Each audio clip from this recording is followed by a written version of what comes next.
Pinalawig ni Pangulong Bongbong Marcos 120 araw ang paghahain ng claims ng mga ospital sa PhilHealth ayon sa Malacanang.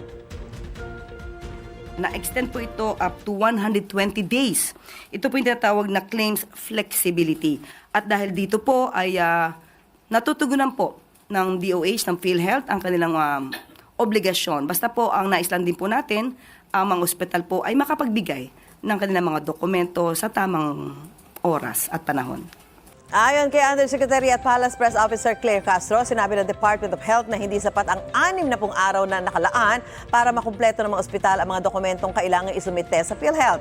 Inilabas ng Pangulo ang utos kasunod ng ulat na mahigit 1 bilyong pisong halaga ng claims ang hindi pa nakukuha sa PhilHealth. Posibleng maantala ang operasyon ng 13 ospital ng DOH dahil dito ayon sa Commission on Audit. Gusto mo bang mauna sa mga balita? Mag-subscribe na sa GMA Integrated News sa YouTube at tumutok sa unang balita.